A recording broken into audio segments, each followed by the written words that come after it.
Guys, could we create a miniature black hole at CERN? It's a question that sounds like it was pulled from a movie script. You hear black hole and you think of a cosmic monster, a region of infinite gravity swallowing stars and planets.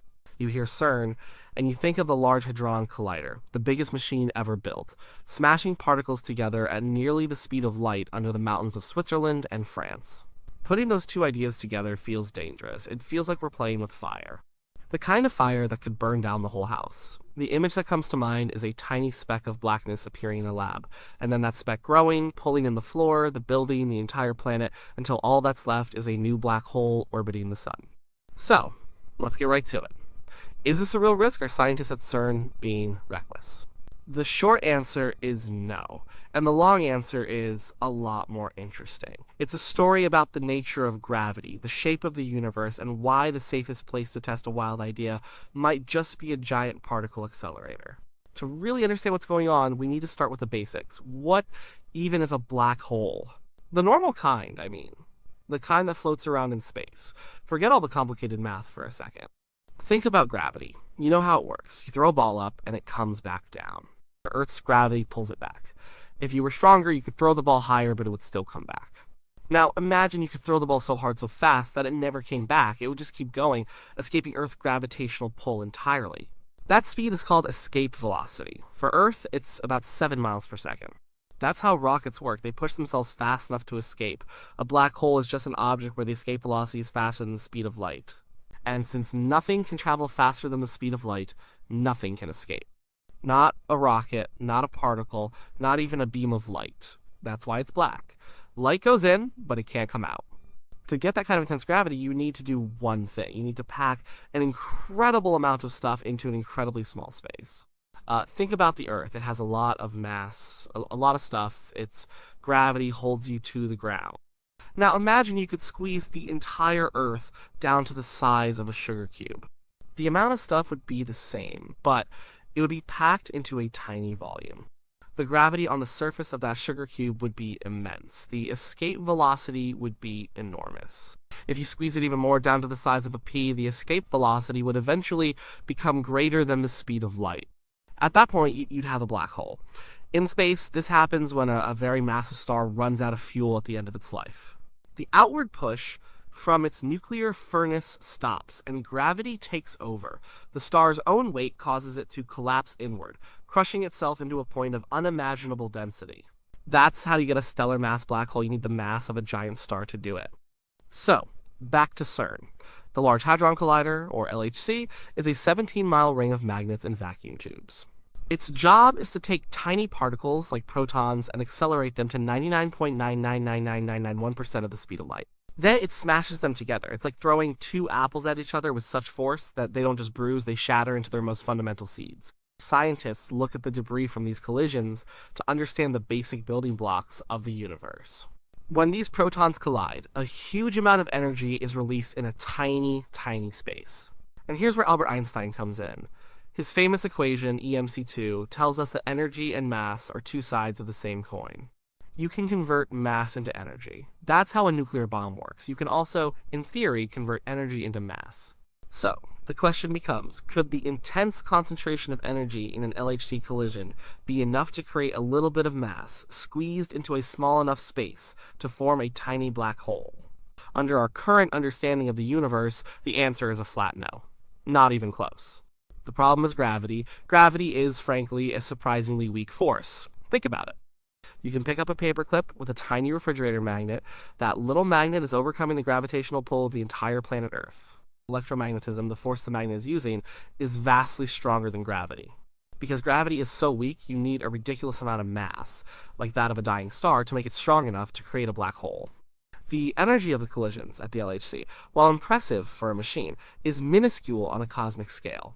The total energy in a collision is about the same as a mosquito in flight. The difference is that this energy is concentrated into a space a trillion times smaller than the mosquito. But even with that concentration, it's nowhere near enough to bend space-time into a black hole. According to the standard model of physics, you'd need a particle accelerator trillions of times more powerful than the LHC. An accelerator the size of our solar system, maybe. So, based on everything we know for sure, it's impossible. But then, why are we even talking about this? Why did serious physicists even consider the possibility? This is where the story takes a turn into the weird.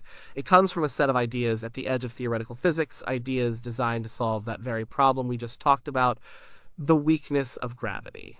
Some physicists have wondered for a long time, why is gravity so much weaker than the other fundamental forces, like electromagnetism or the nuclear forces?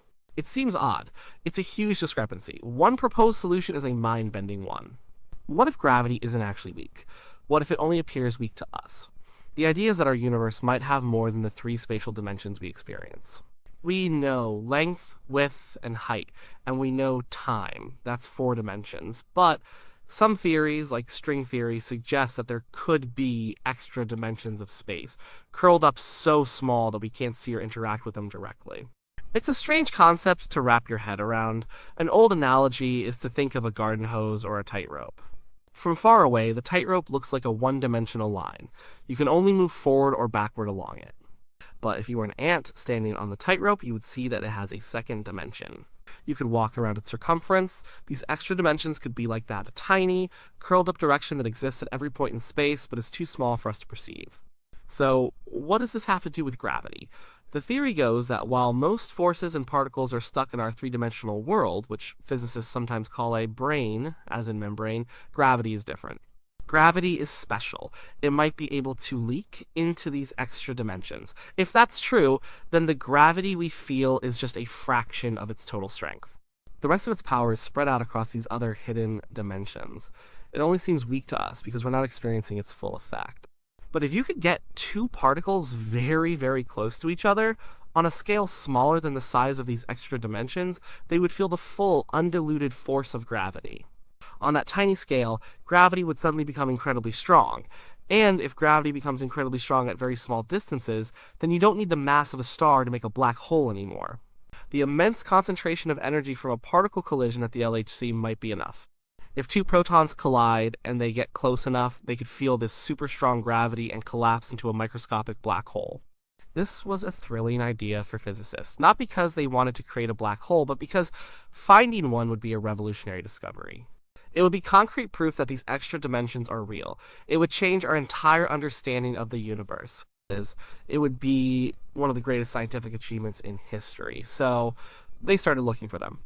This brings us back to the scary part. Let's say this theory is correct. Let's say the LHC could, and maybe already has, created a microscopic black hole. So what then? Does it swallow the Earth? The answer, thankfully, is still no.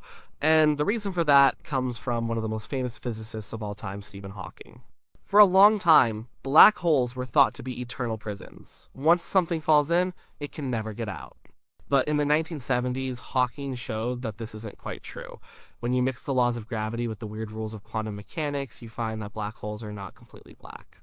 They glow ever so faintly, they radiate particles and energy away into space. This phenomenon is now called Hawking radiation. Because they are constantly radiating away energy, black holes are also constantly losing mass. They are, in a sense, evaporating. For the giant black holes out in space, this process is incredibly slow. A black hole the mass of our sun would take longer than the current age of the universe to evaporate. It's a completely negligible effect, but here is the crucial part of Hawking's discovery: the smaller the black hole, the hotter it is, and the faster it evaporates. And the relationship isn't gentle. A black hole with half the mass doesn't evaporate twice as fast. It evaporates much, much faster. The rate of evaporation goes up exponentially as the mass goes down. So, a hypothetical micro black hole created at the LHC would have a tiny, tiny mass. It would be unimaginably small. And because it would be so small, it would be incredibly hot and unstable. It wouldn't last long enough to do anything at all. It would evaporate, not in years or seconds or even nanoseconds. It would vanish in something like a yoctosecond. That's a trillionth of a second. It would exist for such a short time that it couldn't even travel the width of a single atom before it disappeared. It would pop into existence and then immediately explode in a shower of ordinary particles and radiation. It wouldn't have time to pull anything in. It wouldn't have time to grow. It would be less like a cosmic monster and more like a microscopic, instantaneous firework. In fact, physicists weren't looking for a tiny black spot. They were looking for the firework explosion. The unique pattern of particles spraying out from the decay of a micro black hole would be a clear signal, a smoking gun, that they had created one. That's what they were hoping to see in their detectors. But there's an even more compelling reason we know that tiny black holes, if they can be made, are safe. It has nothing to do with fancy theories or complex machines. It has to do with looking up at the sky. The universe is full of natural particle accelerators that are far more powerful than the LHC. Supernovas, colliding neutron stars, and active galactic nuclei are constantly flinging particles called cosmic rays across the cosmos at incredible speeds. These cosmic rays are hitting the Earth's atmosphere all the time. They have been for billions of years. Many of these cosmic rays have energies far higher than the particles in the LHC. So, if it's possible to create a micro black hole by smashing particles together at LHC energies, then nature has already been running this experiment over and over again, for eons right above our heads. High-energy cosmic rays have been hitting the atoms in our upper atmosphere, creating countless collisions. They've been hitting the moon, the sun, and every other planet and star. If these collisions could create dangerous, stable black holes, the universe would be full of them. The Earth would have been swallowed by one long before humans ever evolved. The moon would be gone. The sun would be gone. The fact that we are here, that our planet still exists, is the strongest possible evidence that even if micro black holes are formed by these collisions, they are completely harmless. They just evaporate and disappear. So the safety of the LHC was never really in doubt among physicists. They produced detailed safety reports before the machine was even turned on, explaining the Hawking radiation and the cosmic ray arguments. They knew there was no risk of a doomsday scenario. The real question was a scientific one: would they find the evidence of extra dimensions they were looking for? The LHC started its main operations in 2010. For years, physicists sifted through the data from trillions of particle collisions. They looked for the telltale signs of a decaying micro black hole. They were looking for events that produced a spray of many high-energy particles in a somewhat spherical pattern. They were excited. This could have been the discovery of the century. And what did they find? Nothing. They saw no evidence of micro black holes, no sign of them at all.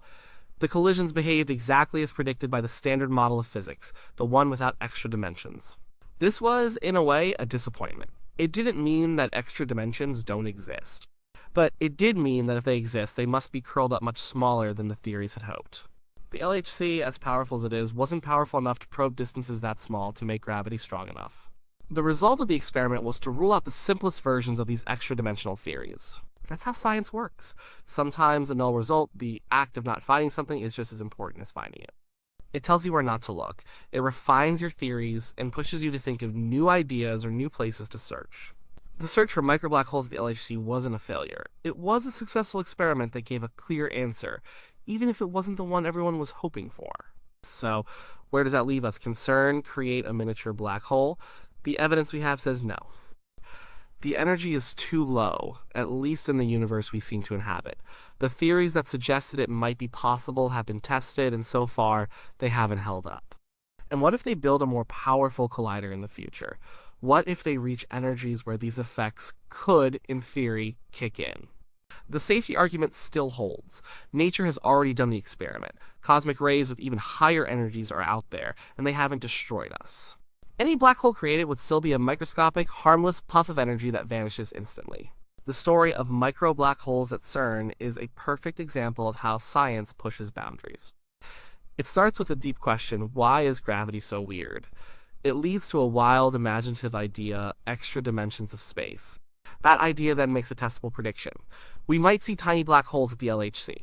So, scientists build the experiment and run the test. They do it carefully after confirming that there is no danger. They look at the results, and the results tell them that this particular idea, at least in its simplest form, isn't correct. It's not about creating monsters or risking the planet.